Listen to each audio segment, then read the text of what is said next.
Donnie's looking for a way to make a dirty deal, dirty deal. With all this trash, is this real first, not America first? Dirty deal, dirty deal.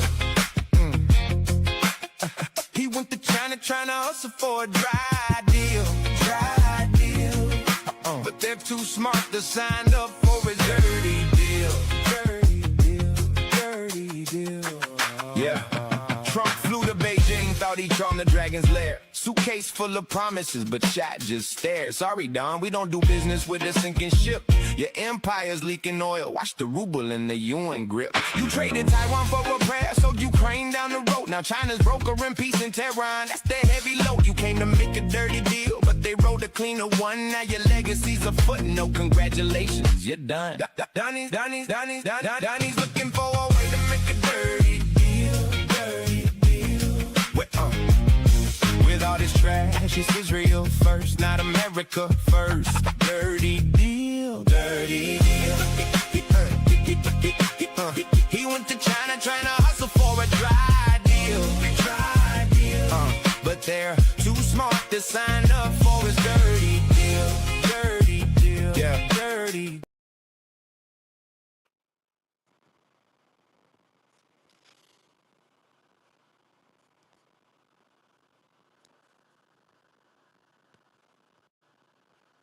The relationship between China and the United Nations began in 1945, as China was one of the founding member states of the body. China was also the first country to sign the Charter of the United Nations. Has arrived for the People's Republic of China to be in the United Nations. In 1971, 22 years after the founding of the People's Republic of China, UN restored all of China's rights in the body by vote in the General Assembly, including rights as a permanent member of the UN Security Council.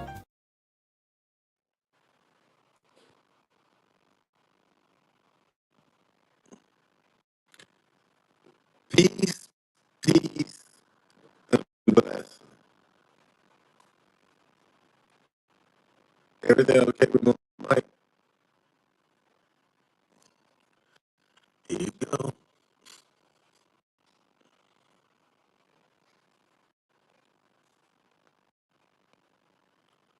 Start the show off, share.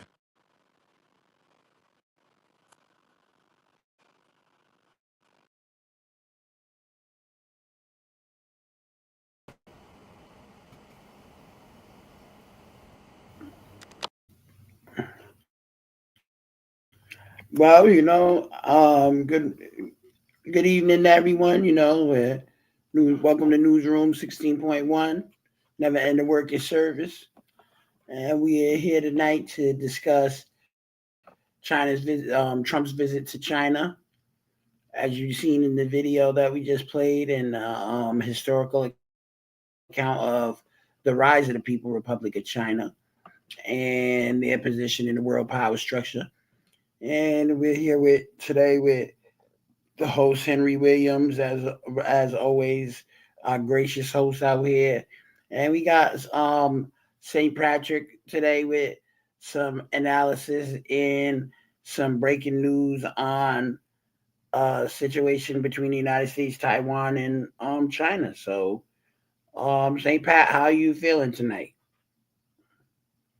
Feeling wonderful, bro. Excited to be here and to give my analogy, you know what I'm saying, on the China-U.S. relations.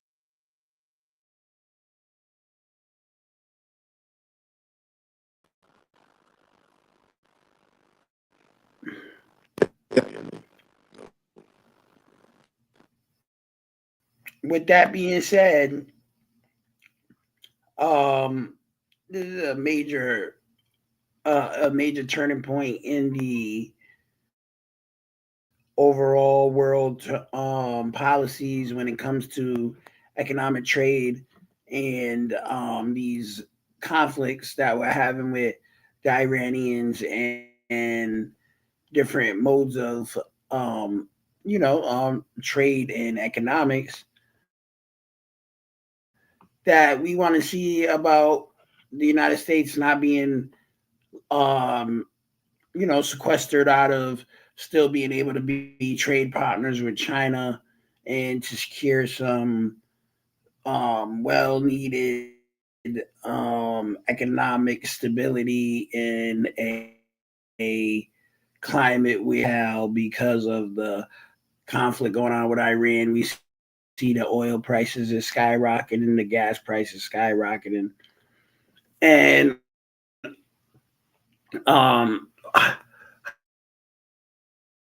how do you feel about President Trump? That it means for the United States, the people, and the economy.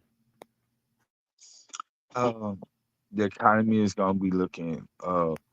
It depends on how do you take your position, right? If you take your position where you can make a lot of money at this time, you know what I'm saying? That wealth transfer from rich to poor is taking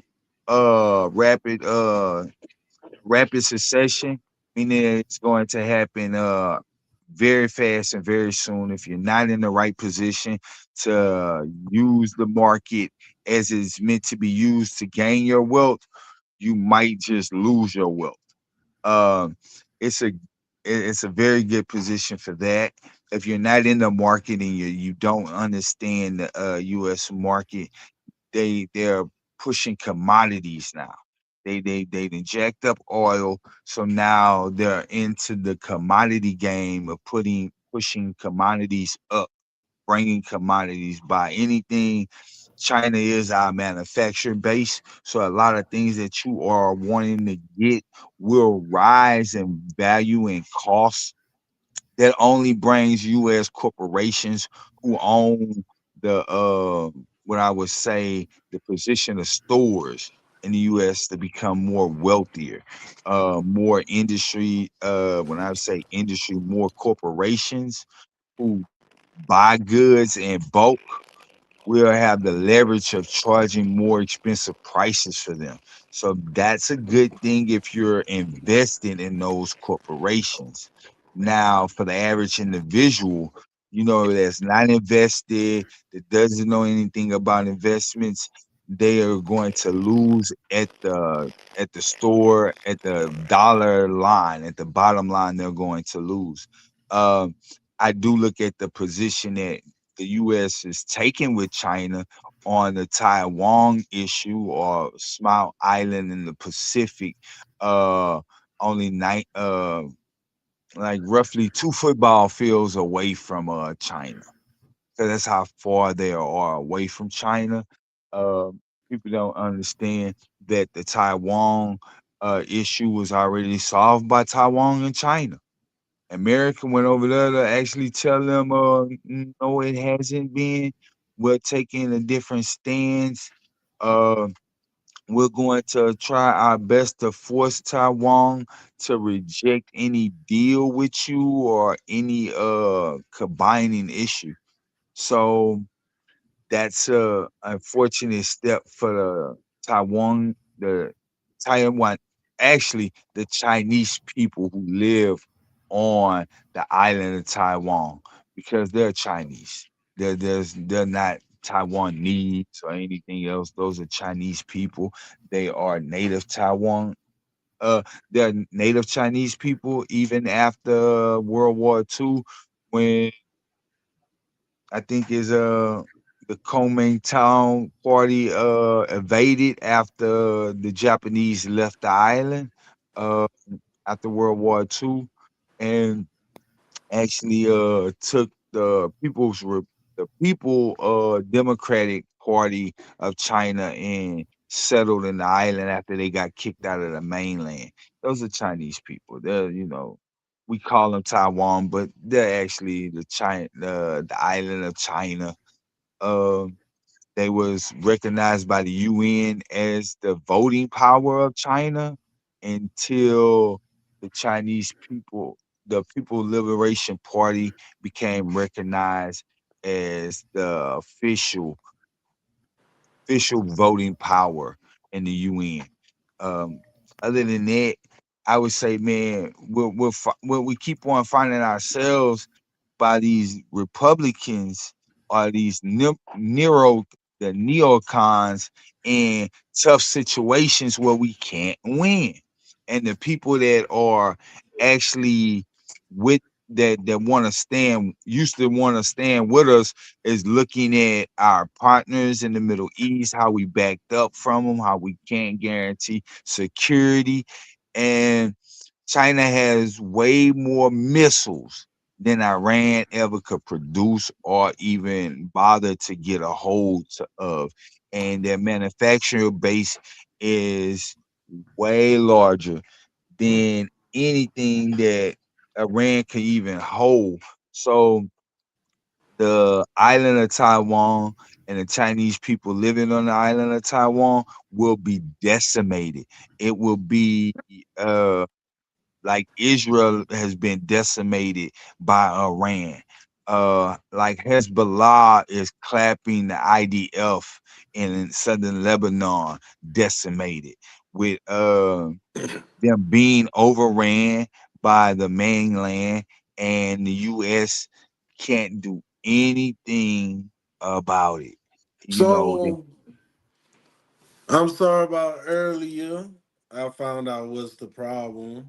If you have Facebook open somehow, some way, it still take your microphone away. So the main issues dealing with China, I could mainly say three main issues that United States would be dealing with China at this conjunction is one, dealing with the tariffs issue. We still at a pricing war with China. Second, but not least, is the Taiwan issue because we dealing with the Democratic Republic of China and the People Republic of China. One we call Taiwan, and then the other one we call the People Liberation Army or Demo- or the Republic of China.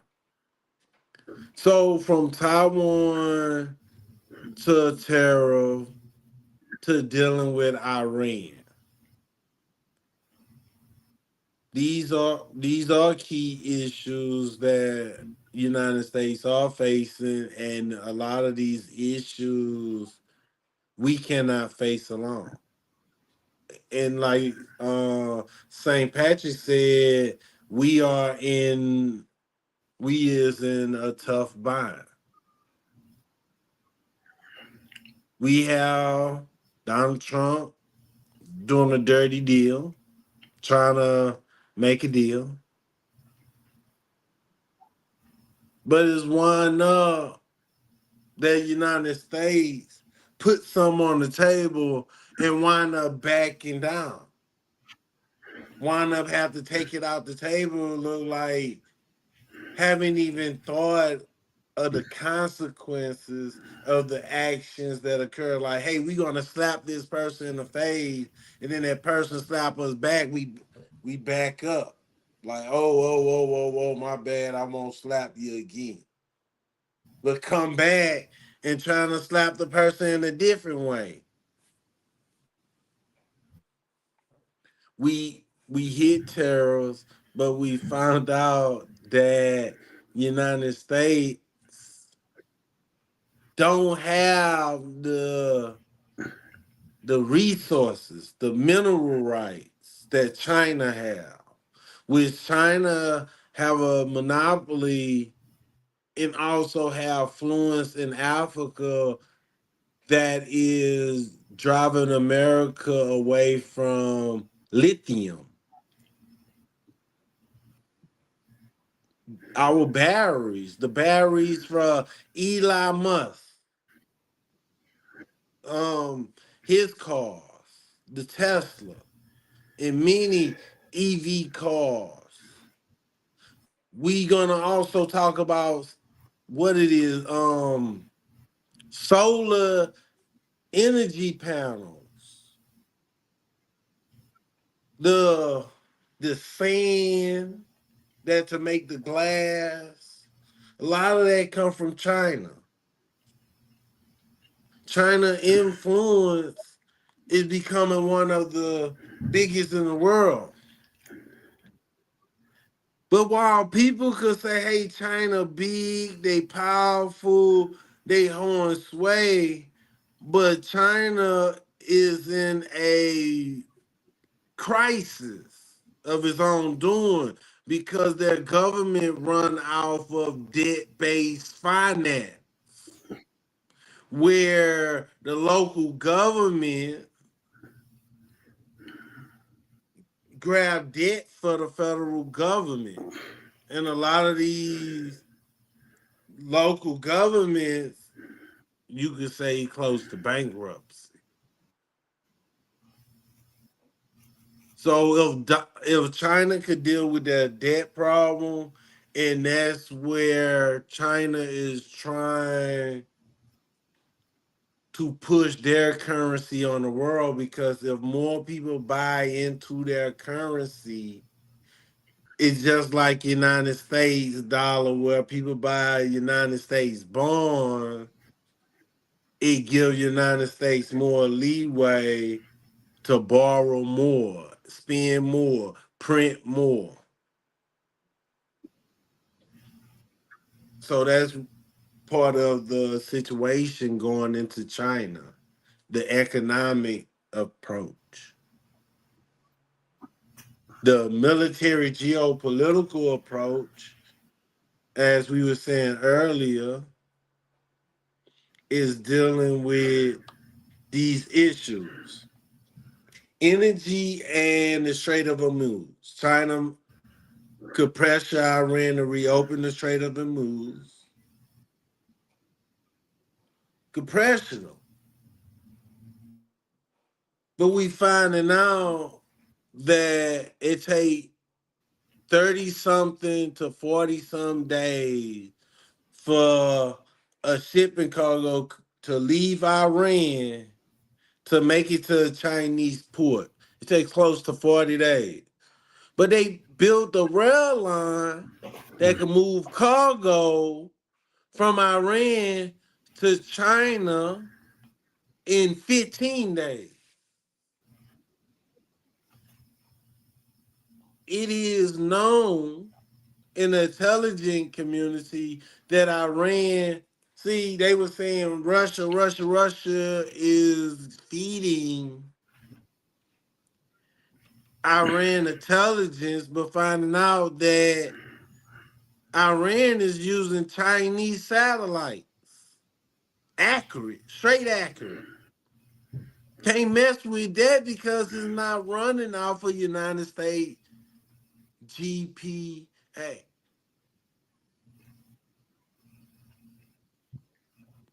I was studying about the Teapot refinery. Small local government have refinery that produce gas that they come from Russia, come from Iran. Iran is China's biggest oil supplier. So we're gonna look real quick at the first day. This is the first day of Donald Trump being in China. Let's look at the fanfare. President Trump and Chinese President Xi Jinping wrapping up the first day of their multi-day summit with a lavish state banquet. The American and Chinese people share much in common. We value hard work. We value courage and achievement. We love our families and we love our countries. Together we have the chance to draw on these values to create a future of greater prosperity, cooperation, and happiness. Earlier in the day, the president praising the Chinese leader as they sat at the negotiating table. You're a great leader. Sometimes people don't like me saying it, but I say it anyway because it's true. Xi calling for a closer relationship between the two countries. We should be partners, not rivals. A White House official saying Trump and Xi had a good meeting, discussing ways to increase economic cooperation, end the flow of fentanyl in the U.S., and let American companies further into Chinese markets. According to Chinese state media's readout, Xi delivered a warning to Trump on the issue of Taiwan, which China sees as its territory, but the U.S. does not, saying if handled poorly, the two countries will clash or even come into conflict. Meanwhile, with the Iran war looming large over these talks, Iran says China plays a key role in its security position in the Strait of Hormuz. China is one of Iran's closest allies, buying more Iranian oil than any other country. The White House saying the two sides agreed that the Strait of Hormuz must remain open to support the free flow of energy. The current standstill has sent global oil prices skyrocketing.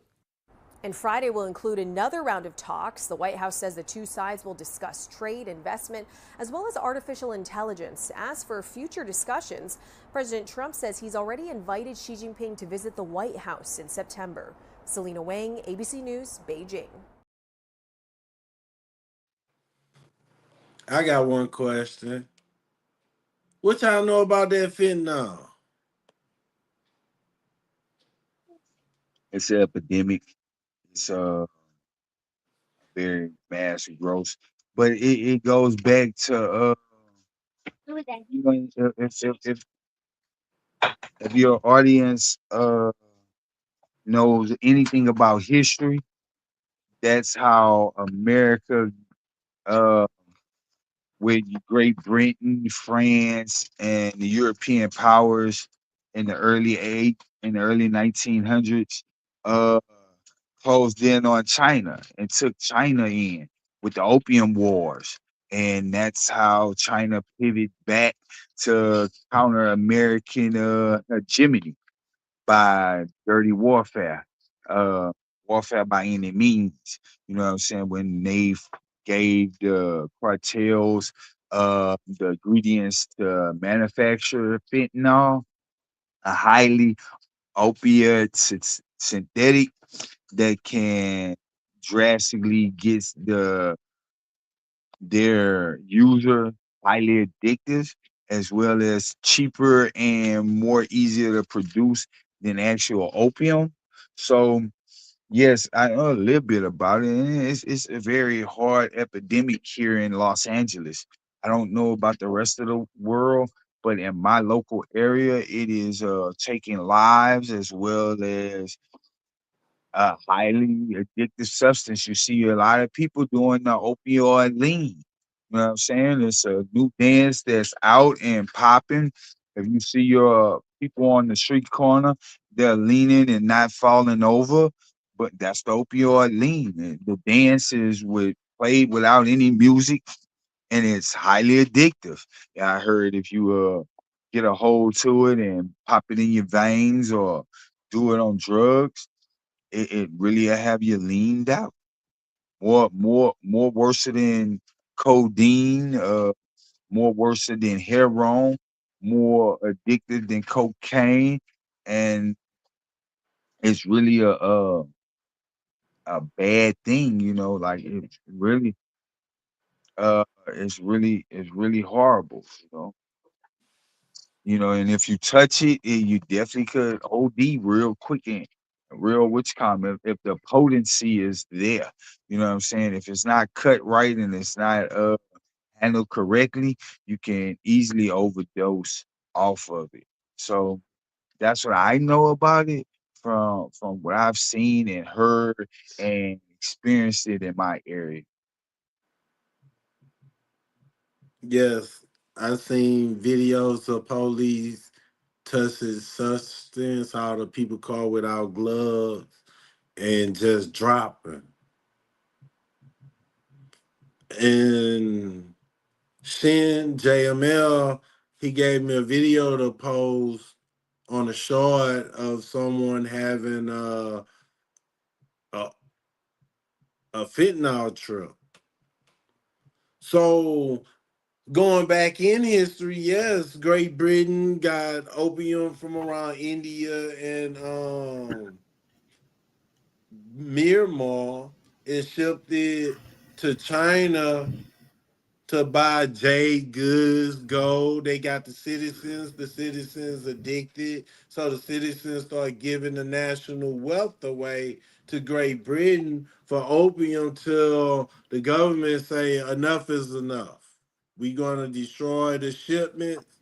Great Britain like you owe us, went to war and forced them to still accept the opium till they went to war again a few times after that, and Great Britain was able to take certain territory where we get places like what that Hong Kong, Hong Kong, and another place across the river. I won't say Singapore. It's another place, but we're gonna say Hong Kong. Shanghai.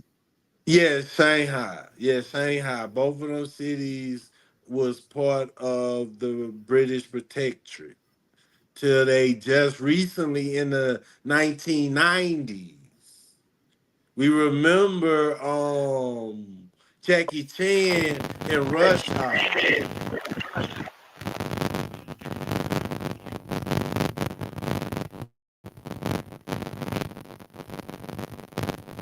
Yep. And I wanted to say about the fentanyl stuff. It's one of those things where if you look at the pattern, it's always when it's a socioeconomic downturn, like such as how the gas and the oil is skyrocketing in price, is inflating in price, and it's causing everything else to be a tax on the pockets of the average person. So this is usually the time in the where during history you can check into it that the pattern arises that people want to get high because they want to escape from life, the everyday problems, everyday stressors of this inflammation and the greater economic downturn and the expense and having to have the everyday hustle and bustle of trying to be able to make ends meet and be able to pay your bills and stuff. So these people start turning to drugs. And it's always a spike in drug use, especially heavy drug use, when these economic situations arise, especially if they're going to be extended situations, such as how this Iranian conflict with the Strait of Hormuz is taking its toll on the American economy, which is therefore taking a turn where it's taxing American taxpayers' pockets to be able to maintain a living. And a lot of people turn to drugs in these situations to deal with the stress that comes along with these economic bad times. So yes, and I want everybody to know that United States is not the only one going through economic turmoil. This is a world event because of the Strait of Hormuz. We got places like China, places like Nepal, places like Myanmar, places like Vietnam, places like Japan. You have Japan and North Korea. You have South Korea. We gonna look at our allies. South Korea and Japan. Their economics is doing bad. Their economy is doing bad because they get majority, like close to 90% of their oil from the Middle East. And the Strait of Hormuz is blockaded. China, they got storage system where they store large amount of oil that can last for hundreds and some days. And they get some of that oil from Russia, but majority of it where the small refineries, the local government type of refineries, get their oil from Iran is cheaper. It's cheaper. But China is putting restrictions, pushing up the taxes for these teapot refineries, these small refineries. China is pressuring them to slow down buying Iranian oil because China is pushing towards electric vehicles. China got a lot of EV companies. China is leading in the software industry when it comes down to AI technology because of facial recognition and much, much more. China buy a large amount of United States soybean. A lot of our farmers rely on China buying our goods. How bad we need China with our food supplies? Anybody ever eat sausages? Vienna sausages? Anybody know what Vienna sausages is? It's a company called Armour. I hope I pronounced it right. They got a Vienna sausage company. China company owe a large percentage in that. So when you look at our meat industry, China is heavily invested in our meat industry, heavily invested in our soybean industry. So our country, United States, rely on a lot of trade with China. With United States, government look at China as a rival. It is legitimate that the United States look at China as a rival. Yes, because history always showed that it's always at certain time there's two competing forces. Two competing forces.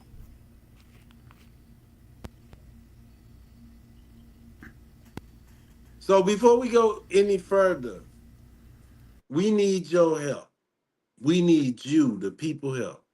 Because we talk about geopolitics, war, and everyday life, our stuff is not good on the Facebook or YouTube algorithm because we are broadcasting in two places.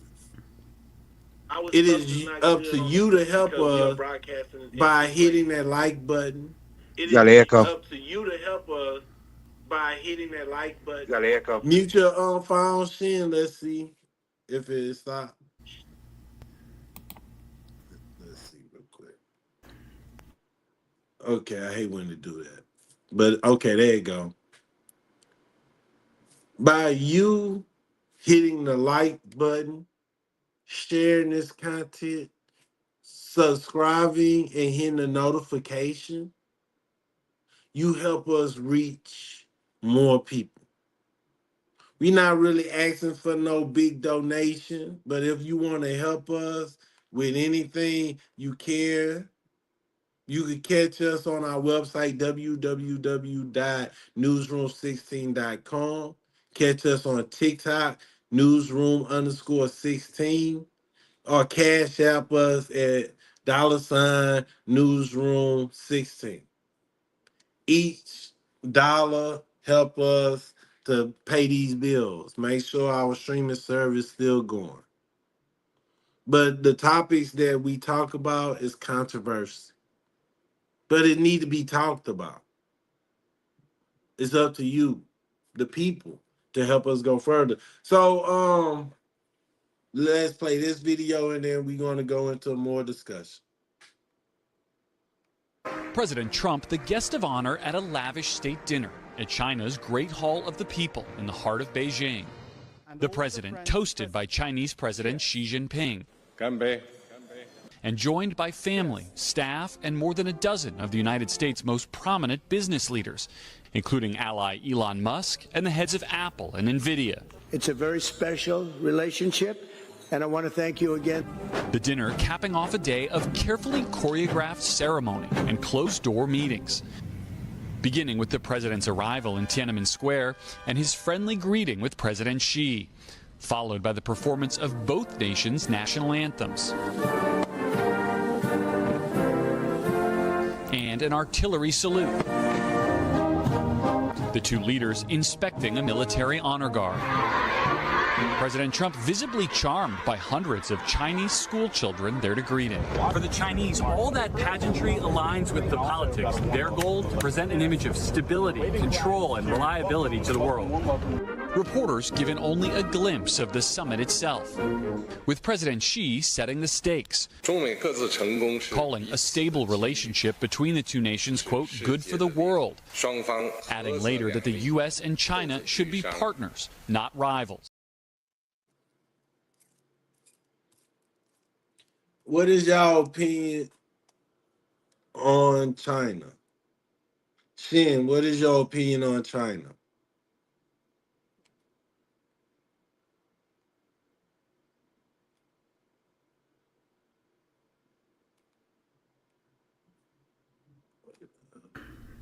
My bad. You go ahead. To be honest, you know, I have a job that's in retail, so, and the corporation that I work for has the ability to gain high profit margins and to produce quality products from China, because a lot of the stuff that we sell in my store, Five Below, is especially the most popular items that are viral right now, like squishy toys and other petroleum based, especially because these toys are very good for children that have autism or ADHD, and for helping their behavioral component to be able to remain calm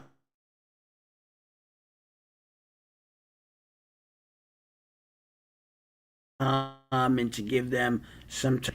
The United States have good foreign relations with China because multiple corporations where we rely on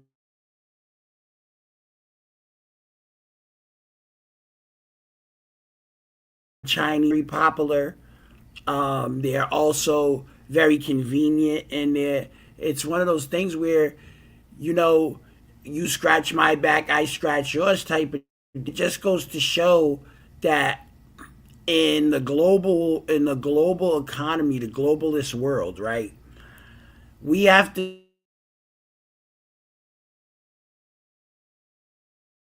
be more with these countries in the foreign markets,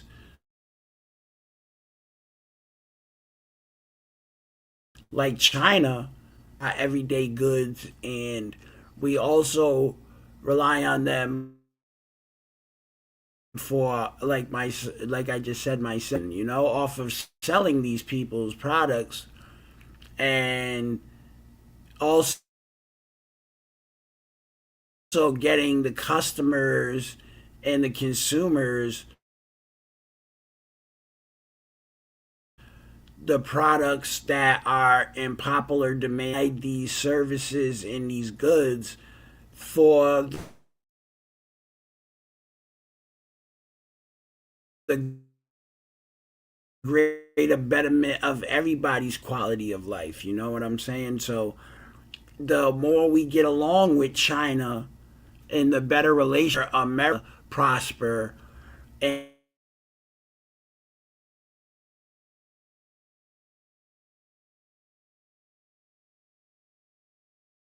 And this has proved some of the highest points system where we've had high points in our happiness and our relationship with China in the past. So it's one of those things where, Trump really had to go over there and make sure that he solidifies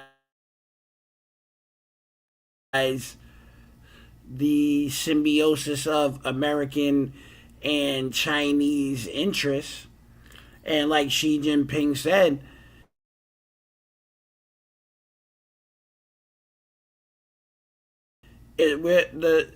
China and the United States is the two most powerful countries in the earth. We can turn the world around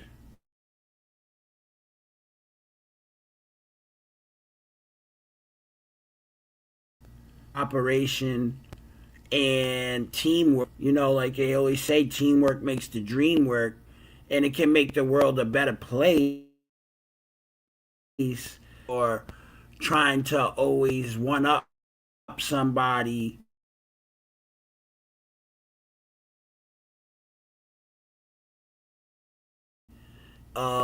and right now is because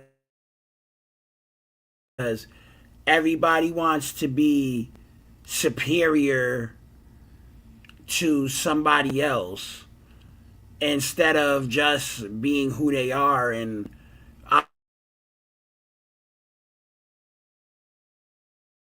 operating from a perspective of superiority.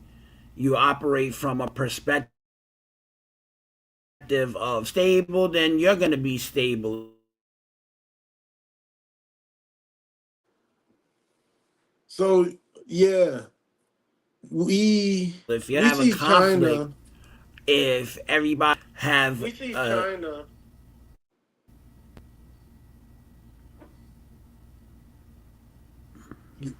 Yeah, we see China as a major global power, as it can be a friendly competition because these are two different countries. And in this world, what some people like a global order or a multipolar world, we see that China is leading that.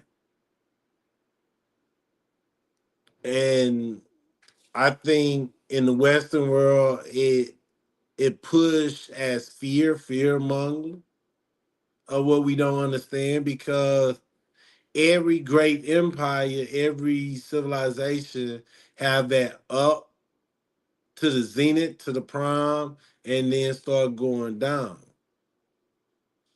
We seeing the de-dollarization on a world stage, and we see China leading that.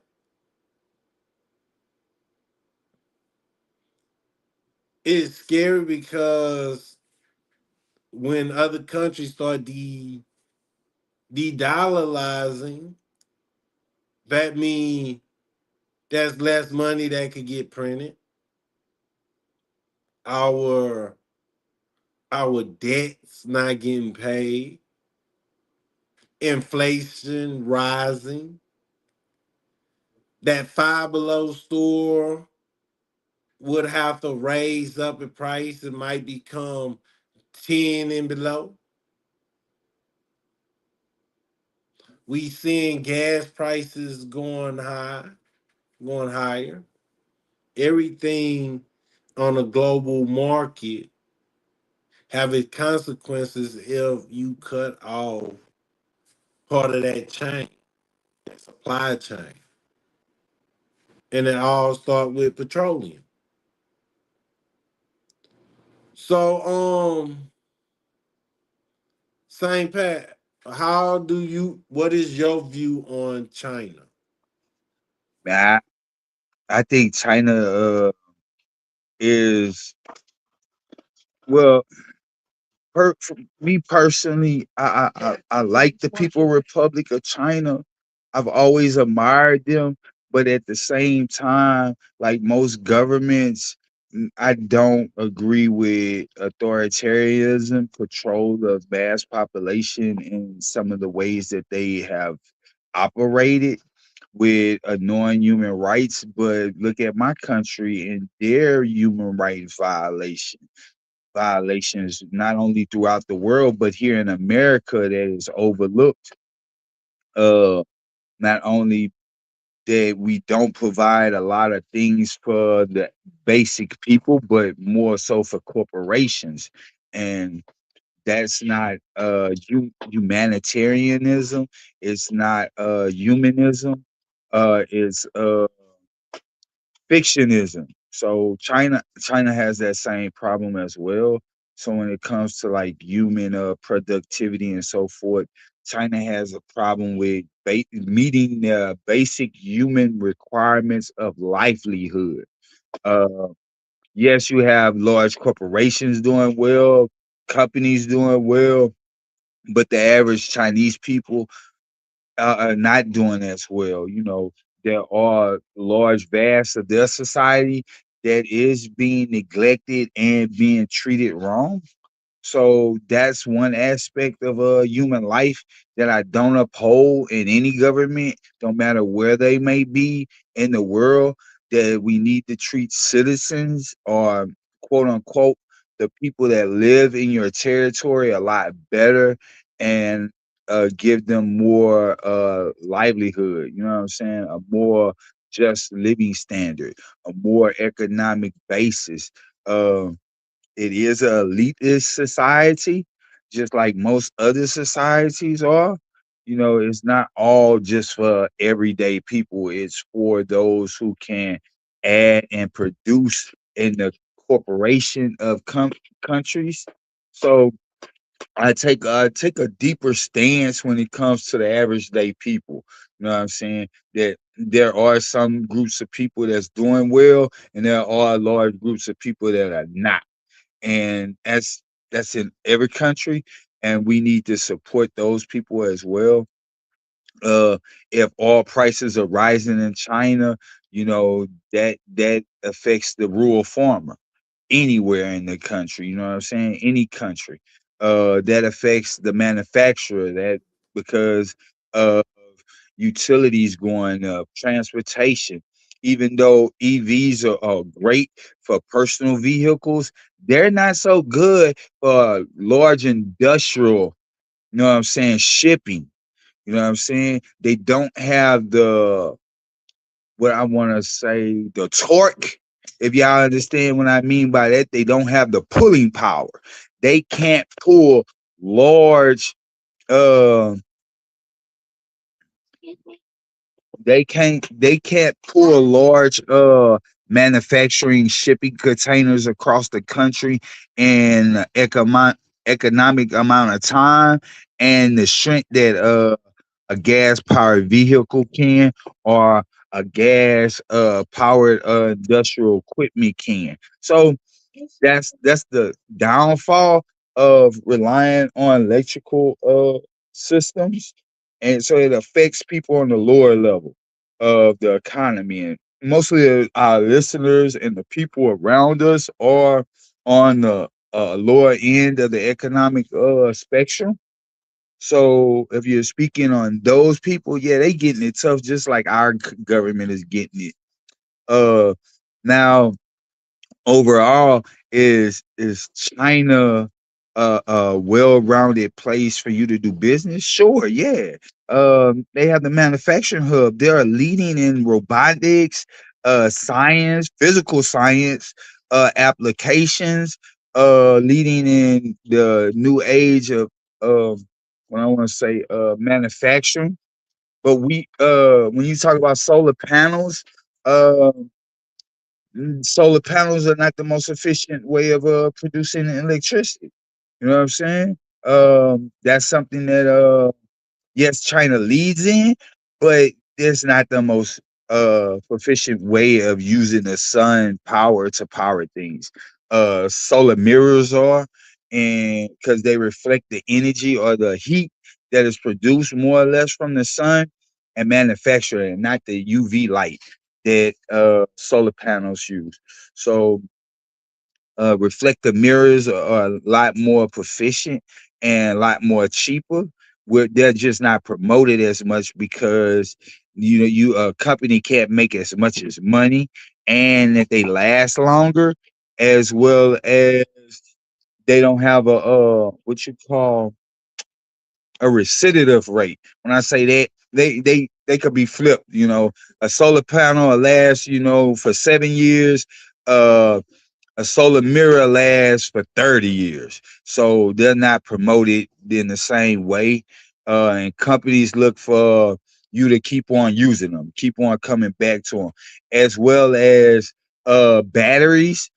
The Yes, we do look at the lithium and so forth, but there are new battery chemicals as well as old battery chemicals that could be used in EVs and other applications such as home storage of electricity.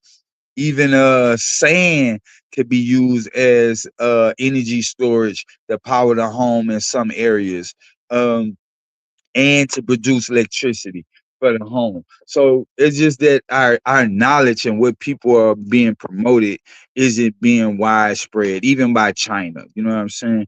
So we have to think about that, overall. What can we do to promote some of those alternatives that we in America could get a hold of a lot quicker and a lot faster and a lot cheaper than what they are promoting. When you talk about electric vehicles, they have their downfalls and their shortcomings. Yes, they are making them better to last longer, to travel farther, but most of those Chinese vehicles that are better than Elon Musk Tesla, we can't get a hold to them because of tariffs. They're cheaper. A car that'll cost $20,000 off the Chinese storeroom floor and shipped to us, they're tariff twice the amount. So you're paying 40,000, and then you could buy a Tesla for 35. So they're a little bit more pricier the uh than the Tesla that you could get that ain't worth as much. You know what I'm saying? Meaning in durability, sustainable power, as well as elegance. So yeah, we need to be promoting. We need to, as not only citizens of America, be given the right information at the right time, or that we should be looking for alternatives. You know what I'm saying? If we can't get it from China, what can we get it from? China and American companies are partnering with Mexico to produce a lot of these products, a lot of these things. So Mexico is becoming one of the super hubs of manufacturing and industrial power, because a lot of Chinese companies are leveraging, because of the economic growth and the middle class in China growing, that they can't get cheaper labor. They can't get the people to work that many hours like they used to, when the government used to force them by economic incentives to do these things. You know what I'm saying? So that leverage out to us going to other countries uh as well. Now, if you want to make a quick dollar, I always give those economic tips. Invest in a yuan. Buy you $100 a yuan, and I guarantee you within the next 5 months you're going to see a $500 increase, meaning that you're going to get, for every $100, $400 back. You know what I'm saying? For every dollar, you're gonna get 5 back in the next couple of months. Watch that market though. It fluctuates. Don't get scared as it goes down a little bit on sometimes, and you like, oh man, look like I'm about to lose that $100 altogether. I guarantee you, you're not. You're not. Now I'm letting y'all know why Trump went to China and asked the Chinese people, hey man, we're going to double down and put more missiles, because that's what the whole argument was, that we're going to put more missiles in Taiwan, so we can be able to decimate your manufacturing sector because it's all on the coastline of China, so they have easy access to shipping ports and it be shipped out of the country. China doesn't have that many, or well, they at the time of me speaking, they are phasing it towards Sichuan. That that was one of the provinces, but they're going to the interior of China, to the east of China. No, to the west of China. I'm sorry, to the west of China areas, and building large manufacture in the Uyghur territories, building manufacturing, building those industries. You know what I'm saying? To support the eastern country if the eastern country ever gets attacked or being heavy bombarded by U.S. allies such as North Korea, Japan, Taiwan, the Philippines, Vietnam, even. Very, very evidence there, as well as America attacking those industries. They are leveraging off and building those things, as well as you mentioned about Russia and the Iran train line, you know what I'm saying, going to China. All those things are being built so the West could foster up the East if they get attacked by America and their allies in the area. And the American allies are looking at what America did in the Middle East and saying, now we might not want to actually jump in this shit with America, and that America and Taiwan dug it out. Even like you said, even Japan and Korea, they're suffering from America debacle in the Middle East, and us pivoting with Israel in the Middle East, and they're not getting as much as oil as they need to. And and I think you said also you spoke about the China strategic reserves of oil. Let's get this right. China has a way more larger reserves than we expected. That they was building up years of reserves, you know what I'm saying, that can't be touched, that is underground in caverns and caves, that when they was extracting coal out of the ground, they was lining the coal pits. You know what I'm saying?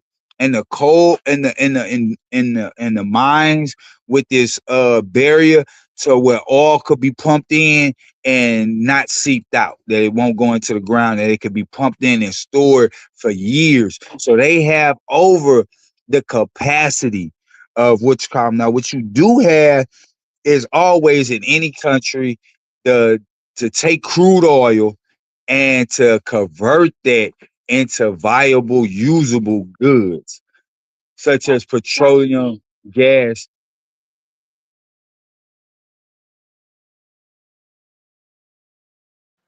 So yeah, some issues that might will not hit the table, but United States talked to China about these issues in the past, or we heard in the news. As St. Pat mentioned, Uyghurs, the Muslim population that is in northwest China. That's one issue that we know Donald Trump will not talk to Xi Jinping about. And another thing is dealing with the Dalai Lama and Tibet. That is not an issue that will be on the table. Most of this will be dealing with economics, Iran, and Taiwan, and trade, and drugs. I don't believe we will hear any issues about North Korea because North Korea haven't been on the news recently.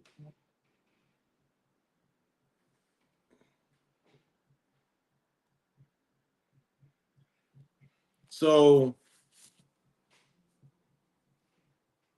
more days ahead of talks, and we will see We're going to see the outcome. Will some new trades, will some of these tariffs be low for us, the people? Will we see an end of this Iran conflict?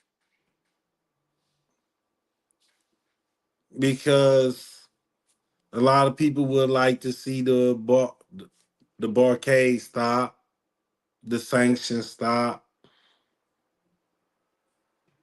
a order in this world. I'm not saying no new world order. I'm not saying some kind of chaos. I'm just saying order where we, the normal people, the common people, could at least see gas prices going down and our food prices. Because people got to understand that petroleum is not just for gas. You use petroleum for fertilizer. The Middle East produce most of the world fertilizer. We dealing with medicine. We dealing with plastics as talking about hospital medical equipment, plastic gloves, latex gloves, whatever you want to call it, off of petroleum. And we dealing with why China got to deal with that? Because China is an ally to Iran. China is part of the UN Security Council. We told you the history of the People Republic of China and the Democratic Republic of China, what today they call Taiwan.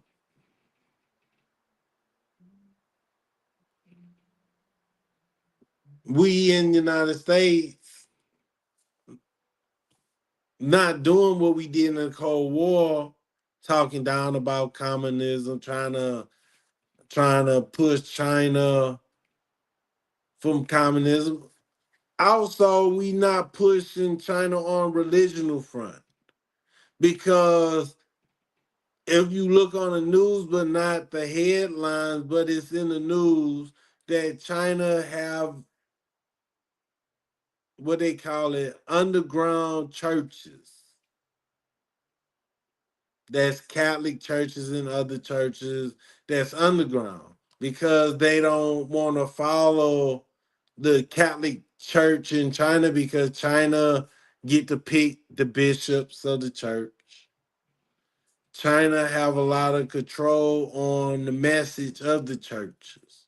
So we got all three religions having problems in China. We got the Uyghurs, that's the Muslims. We got Tibet, that's the Buddhists, and we have also Christians. China is an atheist state. It's not based on a religion. It is based on the economic performance of the country. So to drop a few lines before we jet out of here, Shin, for the near future, do you feel like China will be a partner with healing the global economic woes?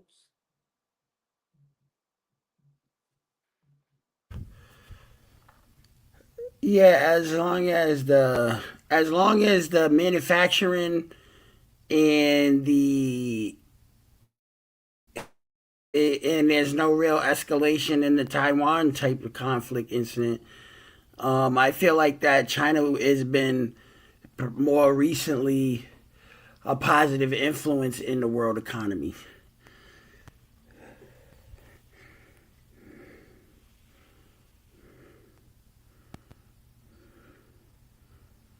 St. Pat, do you feel the same way? St. Pat, do you feel the same way? Do you feel that China will be about upon happening with this global woes?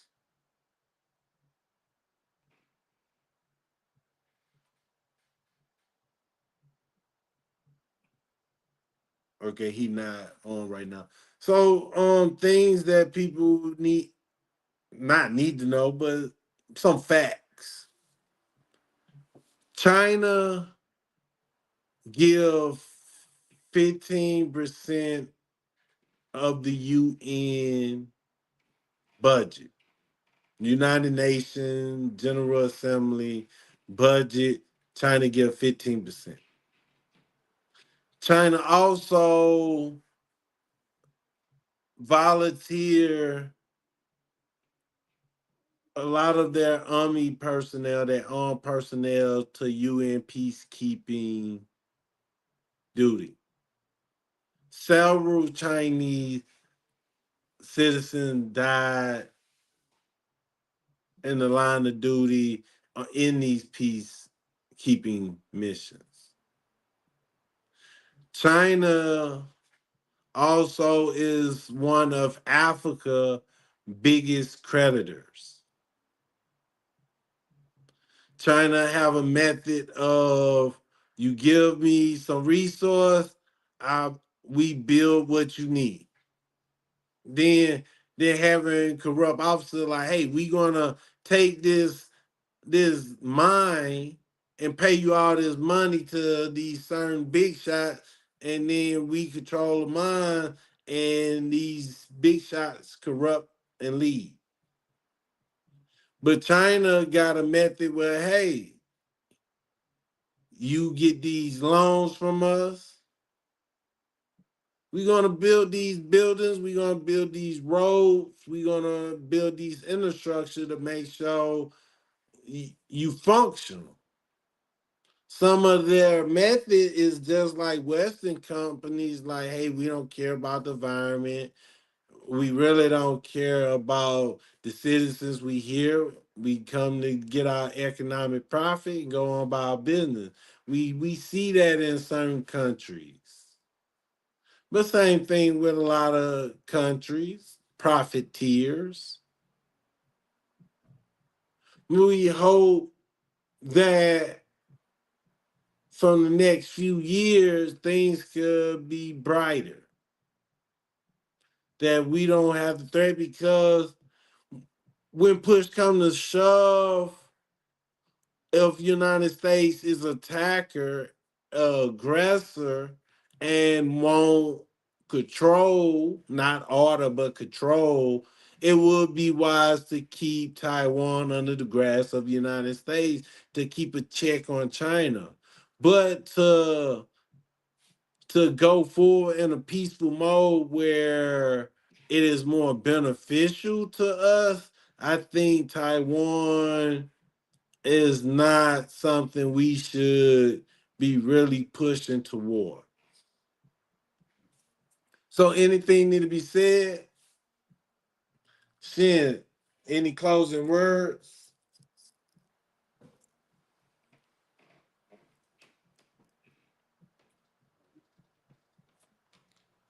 St. Pat, you still there?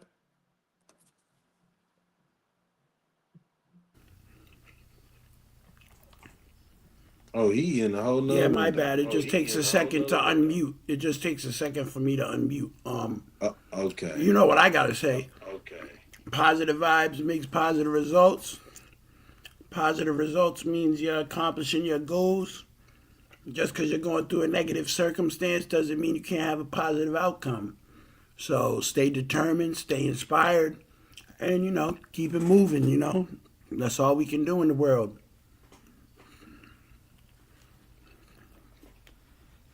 So St. Pat, you got something to say? I see you in a whole nother window.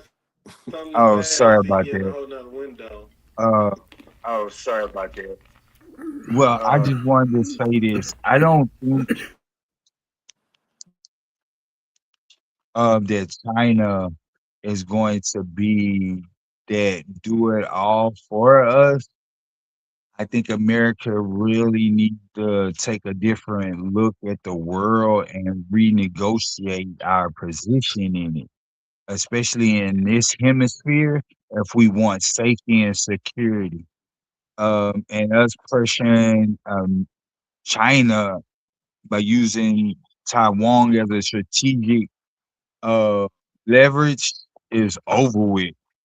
Um, the Taiwan people realize that they don't have any safety dealing with America. So we will turn on our allies for Israel any day of the week. So yes, I would say, man, if we have a optimistic, become yourself self-sufficient by buying some property if you could leverage some money off and plant your own food, grow your own food, raise your own livestock. So when things get hard on you, you'll be having the leverage to feed your family. That's basically what I have to say.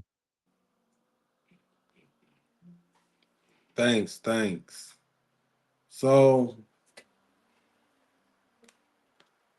our future is uncertain because it's not here. What we do today will lead us to a prosperous future if we prepare and pay attention. But if we repeat things that happened in the past that we haven't learned from, we are doomed to make the same mistakes. China is not a small country. Their population is not small.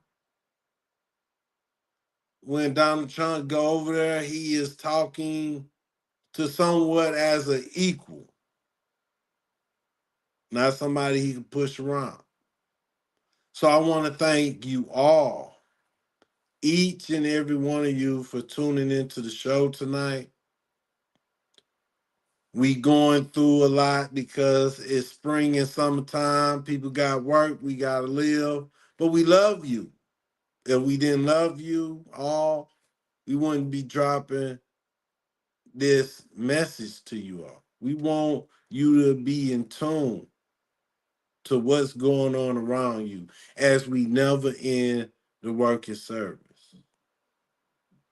Thank you for tuning into Newsroom 16.1. Catch us on TikTok, catch us on Facebook. Tune into our website, www.newsroom16.com. Appreciate it, and hope y'all have a wonderful rest of y'all week. Donnie's looking for a way to make a dirty deal, dirty deal. With all this trash, is this real first, not America first? Dirty deal, dirty deal. He went to China trying to hustle for a dry deal, dry deal. But they're too smart to sign up for his dirty deal, dirty deal, dirty deal. Yeah. Trump flew to Beijing, thought he charmed the dragon's lair. Suitcase full of promises, but shot just stared. Sorry, Don, we don't do business with a sinking ship. Your empire's leaking oil. Watch the ruble and the yuan grip. You traded Taiwan for a prayer, sold Ukraine down the road. Now China's brokering peace in Tehran. That's their heavy load. You came to make a dirty deal, but they wrote a cleaner one. Now your legacy's a footnote. Congratulations, you're done. Donnie's looking for a way to make a dirty deal, dirty deal. With all this trash, it's Israel first, not America first. Dirty deal, dirty deal. He went to China trying to hustle for a dry deal, dry deal. But they're too smart to sign up for his dirty deal, dirty deal, yeah, dirty.